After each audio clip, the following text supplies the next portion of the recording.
A crumpled receipt in her purse wasn't just paper. It was proof. At 35, Jake thought he had it all: a loving wife, a thriving career, a home in Miami. But one slip revealed Sophia's secret life with her charming coworker. Instead of rage, Jake planned. This isn't just betrayal, it's a chess game, and he's 3 moves ahead. Will justice outsmart deception? Jake Bennett, 35, maneuvered through Miami's evening traffic, the hum of his Jeep's engine steady as he headed to his in-laws' anniversary party. He and Sophia, his wife of 10 years, had built a life that turned heads: a waterfront home, weekend boat trips, and a reputation as the couple who always showed up with a smile. Sophia, a corporate lawyer, was already in the passenger seat, scrolling through her phone, her fingers tapping faster than usual. "We're cutting it close," she said, not looking up. "Can you grab my keys from my purse?" Jake pulled into their driveway and reached for the leather bag slung over the back seat. His fingers brushed past lip gloss and a phone charger, searching for the jangle of keys. Instead, they closed around a folded piece of paper, crinkled and out of place. He unfolded it, expecting a grocery list. It was a receipt from the Delano Hotel in South Beach. $350 for a couple's massage, dated last Tuesday, 8:12 p.m. Sophia had texted him that night about a late client dinner. His stomach tightened, but his face stayed neutral. He slipped the receipt back into the purse, found the keys, and tossed them to her. "Got him," he said, voice flat. Sophia didn't notice the shift. She climbed in her Lexus, calling out, "Meet you there in 20, as she sped off. Jake sat in the driver's seat, gripping the wheel, the timestamp burning in his mind. He wasn't the type to jump to conclusions. A real estate developer who'd closed multi-million-dollar deals, he thrived on evidence, not hunches. But that receipt wasn't random. It was a crack in the foundation of their life, and Jake knew cracks only spread. At the party, he played the part, shaking hands, laughing at his father-in-law's bad jokes, clinking glasses with Sophia's cousins. She floated through the crowd, all charm and easy smiles, her phone never leaving her hand. Jake watched her from across the room, noticing how she angled the screen away when a text lit it up. He sipped his beer, cataloging details, her quick glances at the phone, the way she excused herself to take a call outside. By the time they drove home, his mind was already working, piecing together a plan. The next morning, Jake woke before dawn. Sophia slept beside him, her breathing soft, oblivious. He slipped out of bed and into his home office, locking the door. On his laptop, he pulled up their joint credit card statements. A $200 dinner at a South Beach bistro last month. Another night she'd claimed work. A $75 Uber charge from the same hotel's address. He printed the statements, his jaw tight, and tucked them into a folder labeled Prospects. Confronting her now would be like tipping his hand in a negotiation. Sloppy weak. Jake didn't do sloppy. By noon, he was on the phone with Elena Cruz, a private investigator a colleague had praised after a messy divorce. "I need surveillance," Jake said, voice low, standing on his office balcony overlooking Biscayne Bay. Discreet. No questions. Elena didn't hesitate. "License plate, work schedule, recent photo. I'll handle the rest." Jake emailed her the details. Sophia's silver Lexus, her hours at Kessler and Dunn, and a candid shot from their last beach trip. "Lawyers are tough," Elena said. "They cover tracks. But nobody's perfect."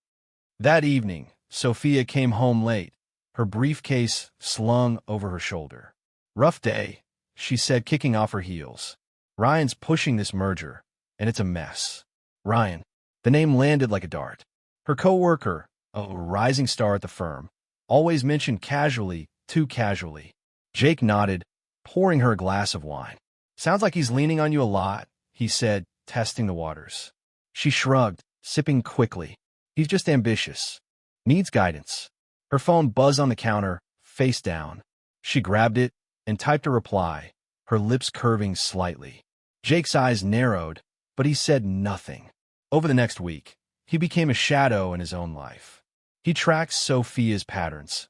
Longer gym sessions, new earrings that caught the light, a passcode change on her phone she blamed on firm policy. Each night, he added notes to his folder. time she left, excuses she gave, charges on their cards. Elena's first report arrived on Friday. A slim envelope slid under his office door. Inside, photos, Sophia and Ryan at a rooftop bar, her hand brushing his arm, their heads too close over cocktails. Jake's pulse spiked, but he didn't flinch. He filed the photos, his resolve hardening. On Saturday, Sophia suggested a date night, her voice bright, almost too eager. "Let's do something fun like old times," she said, stirring pasta in the kitchen. Jake agreed, watching her closely. At dinner, she laughed louder than usual, touching his hand across the table, but her eyes flicked to her phone when it vibrated. He smiled, playing along, but his mind was elsewhere, calculating. She thought she was in control, weaving lies like contracts. But Jake was already rewriting the terms. Sophia's lies stack up, but Jake's watching every move. As evidence mounts, he tightens the net, uncovering her secret life with Ryan. Will she slip before he strikes? Jake Bennett's days became a chess game, each move calculated to expose Sophia's deception without tipping her off. The folder labeled prospects in his home office grew thicker, stuffed with credit card charges, time-stamped photos from Elena Cruz, and his own meticulous notes. Sophia's patterns were clear now. Late nights at the office that didn't match her firm's schedule, weekend errands that stretched hours, and a new habit of locking her phone the moment he entered the room. Jake didn't confront her. He was a real estate developer who'd outmaneuvered competitors by reading the fine print. Patience was his edge. Elena's second report landed on a Tuesday, slipped into his mailbox in a plain envelope. Jake opened it in his Jeep, parked outside a client's half-built condo tower. The photos were sharper this time. Sophia and Ryan exiting a South Beach wine bar, her fingers grazing his wrist as they laughed under neon lights. A receipt showed a $400 tab, paid with their joint card. Another image caught them in a hotel lobby, Ryan's hand low on her back, guiding her toward the elevators. Jake's grip tightened on the steering wheel, but he exhaled slowly, filing the evidence away. Emotion could wait. Precision couldn't. He called Elena from a coffee shop, away from his office's glass walls. "I need more," he said, voice low. "Locations, times, frequency. Build me a timeline." Elena didn't flinch. "Got it. They're getting careless. Makes my job easier." She texted later that day. Sophia's Lexus was parked at the Delano Hotel again, 7:43 p.m. Jake cross-checked it with her text claiming a team strategy session. The lie was bold, almost lazy. He added it to his notes, his jaw tight. At home, Sophia played the part of the overworked lawyer. She'd breeze in after 9 p.m., muttering about depositions, then pour herself wine and scroll through her phone, screen tilted away. Jake tested her, dropping Ryan's name casually over dinner. "How's that merger going with your buddy Ryan?" he asked, slicing into a steak. Sophia's Fort paused midair, just for a second. "It's fine," she said, eyes on her plate. "He's handling most of it now." Her voice was too smooth, like she'd rehearsed it. Jake nodded, letting the silence hang, watching her shift in her seat.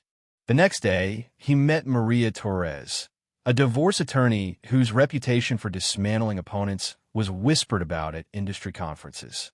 Her office was a no-nonsense space, just a desk and a view of Miami skyline. Jake laid out the folder, receipts, photos, a log of Sophia's lies. Maria skimmed the evidence, her pen tapping the desk. "This is tight," she said. "Adultery's clear, and the financial trail strengthens your case.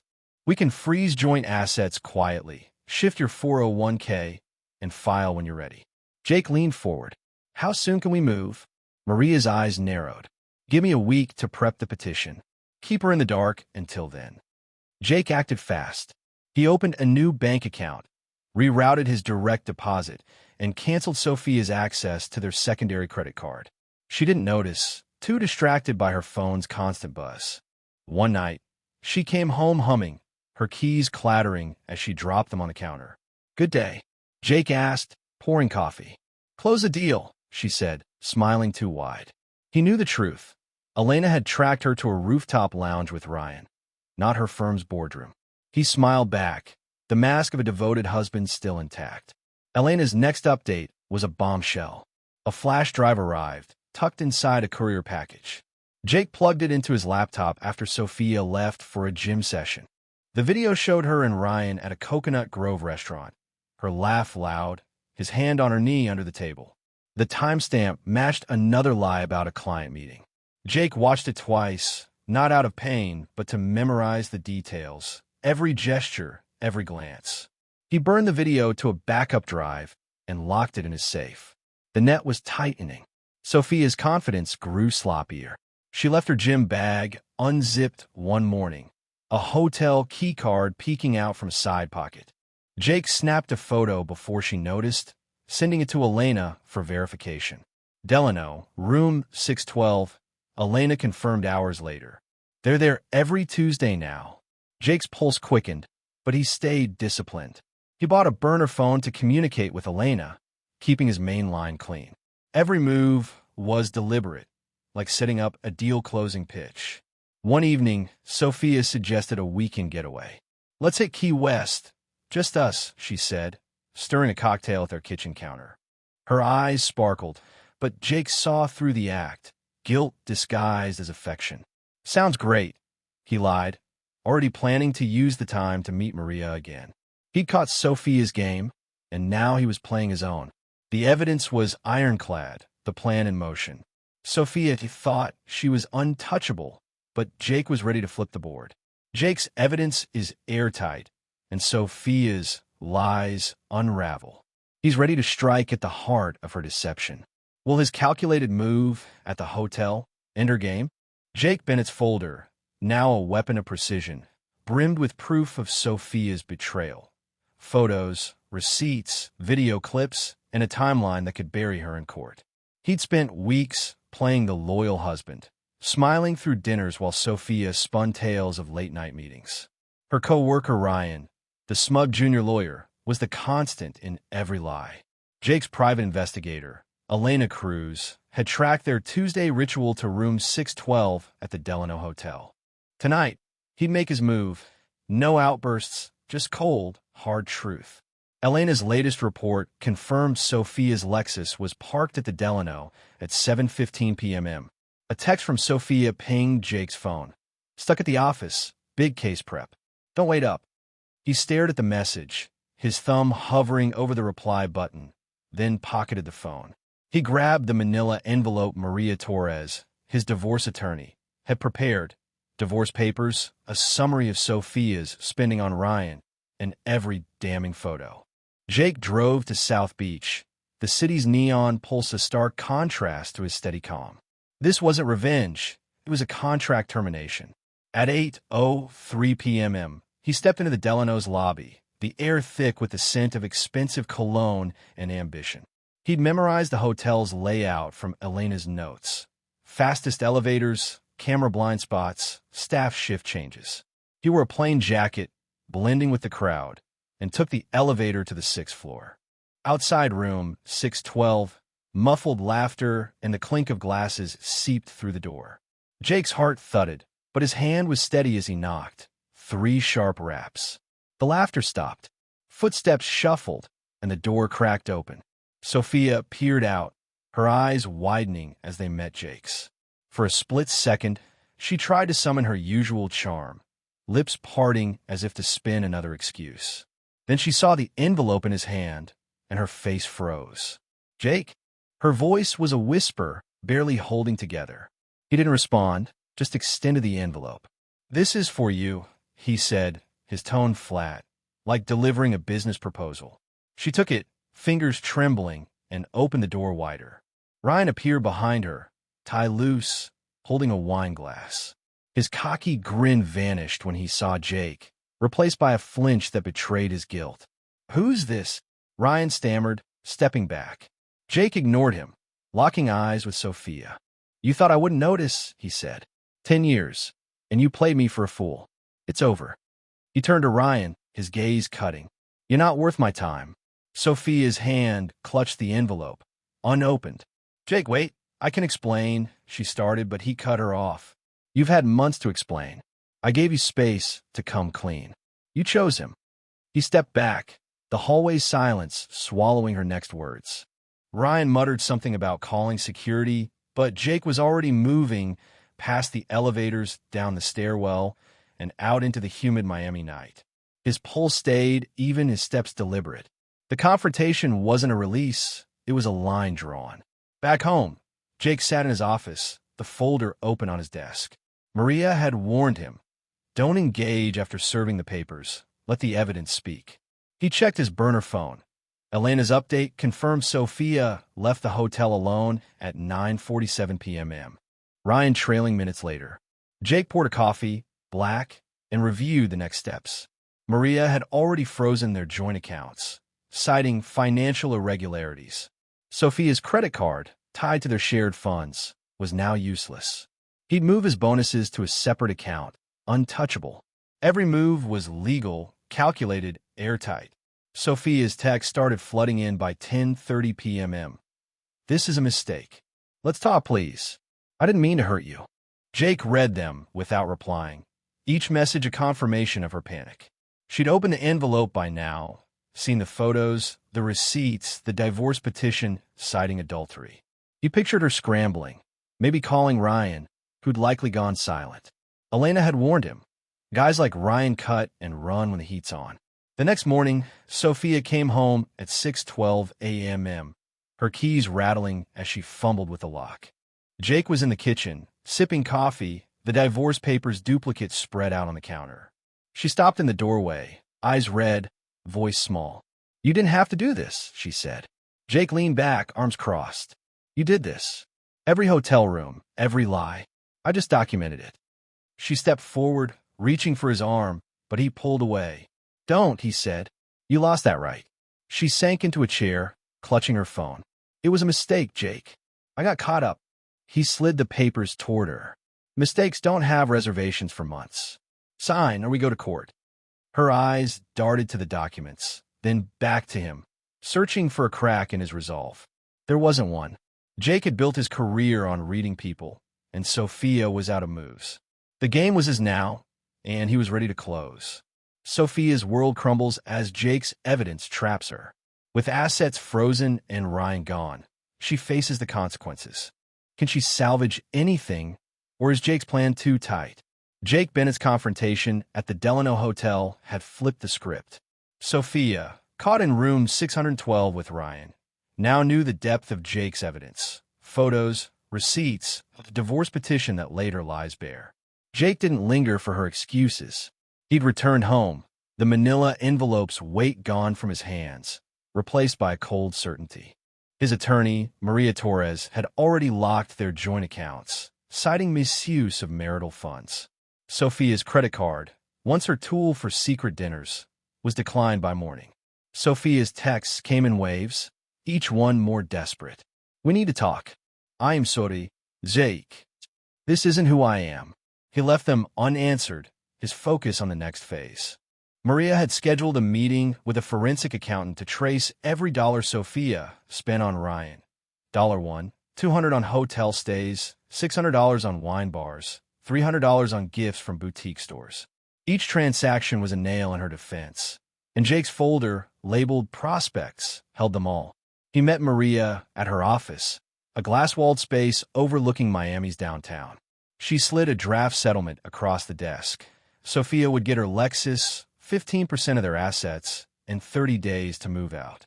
No alimony. She'll fight, Maria said, tapping her pen. But she won't win. Back home, Sophia tried to rewrite the narrative. She waited in the living room when Jake arrived, her laptop open to their bank app, error messages flashing. Why can't I access our accounts? She asked, voice sharp but unsteady. Jake leaned against the counter, arms crossed. You spent our money on him. I protected what's mine.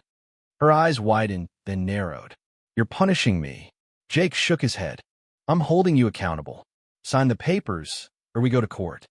She stormed out, slamming the door, but Jake knew she was cornered. Elena Cruz, the private investigator, sent a final update. Ryan had vanished, transferred to his firm's Atlanta office overnight, his social media scrubbed of Miami. Elena's sources confirmed he'd dodged Sophia's calls since the hotel. Jake wasn't surprised. Ryan was a climber, not a fighter. He'd cut ties to save his career. Sophia's firm, Kessler and Dunn, was another story. Whispers of her affair with a coworker reached the partners, and her team meetings were now under scrutiny. Jake didn't leak the details. Maria had advised against it. But truth has a way of slipping through cracks. Sophia tried one last play. She cornered Jake in their kitchen 2 nights later, her voice soft, pleading. "We can fix this," she said, stepping closer. "I'll end it with Ryan. We'll go to counseling." Jake poured a glass of water, unmoved. "You ended it when you chose him over us."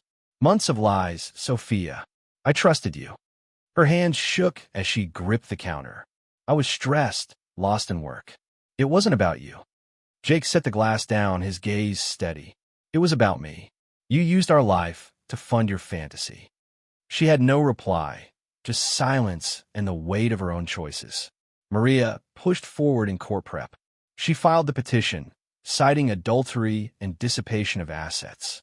Sophia's lawyer, a junior associate out of her depth, requested a meeting.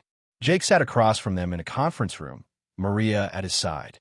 Sophia's lawyer argued emotional neglect, claiming Jake's long hours drove her to Ryan. Maria didn't blink. She slid a timeline across the table. Every hotel stay, every charge, every lie, time-stamped and cross-referenced. "Your client spent marital funds on an affair, while my client built their future," Maria said. Sophia stared at the table, her hands folded tightly. The mediator, a gray-haired man with a clipped tone, pressed for a response. Sophia's lawyer stammered, then pivoted to a smaller asset split. Maria countered, 15% or we depose her firm's partners about workplace ethics. Sophia flinched, her career flashing before her. She signed a settlement that afternoon. Lexus, 15%, 30 days to vacate. No alimony, no appeal. Jake watched her pen move, feeling not triumph but release, like cutting a dead branch from a tree. Sophia packed her things over the next week, her movements quiet, deliberate. She left for her sisters in Orlando, the Lexus loaded with boxes. Jake didn't watch her go. He'd already changed the locks and forwarded her mail to a storage unit. Elena's final invoice arrived, marked case closed. Jake paid it from his new account, then deleted the burner phone's number. Sophia's life was unraveling. Her job on thin ice, her affair exposed, her confidence shattered. Jake's plan hadn't just worked. It had dismantled her world with surgical precision. Sophia's gone, her lies exposed, and Jake stands free. With a new home and purpose, he rebuilds. Will he find peace, or has betrayal changed him forever? Jake Bennett woke to the sound of waves lapping against the shore outside his new condo on Biscayne Bay. The settlement was final. Sophia had taken her Lexus, 15% of their assets, and left for Orlando. The house they'd shared, once a symbol of their decade together, was sold, the profits split per Maria Torres' ironclad agreement. Jake had moved fast, signing a lease on a 2-bedroom unit with floor-to-ceiling windows and no trace of Sophia's presence. He unpacked only what mattered. Work files, a few books, a framed contract from his biggest deal. The rest, photos, share mementos, went to storage or donation. His days shifted focus. By 7 a.m., he was at his office, pitching a new condo development to investors. His real estate firm thrived, his reputation untarnished by the divorce. After hours, he started volunteering at a Miami youth center, teaching kids financial literacy, skills he wished he'd learned before trusting Sophia with their accounts. The kids' questions, sharp and unfiltered, kept him grounded. One asked, "How do you know who to trust?" Jake paused, then said, "You watch their actions, not their words." The lesson wasn't just for them.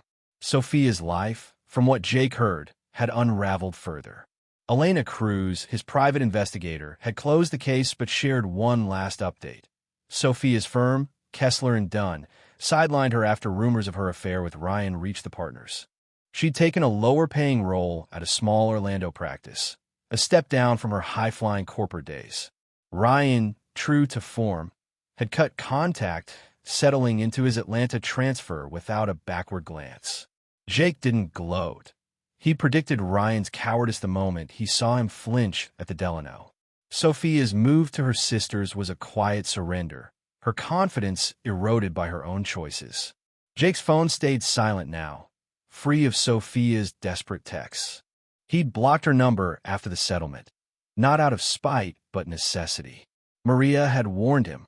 She'll try to pull you back in. Stay clear. He did. His new routine was simple. Work, volunteer, occasional drinks with colleagues. Dating was on the horizon, but he moved slowly, meeting women for coffee or casual dinners. He valued candor now, cutting conversations short if they veered into games or half-truths. One woman, a marketing consultant, asked about his past over sushi. Rough divorce, he said. I'll learn to trust my gut.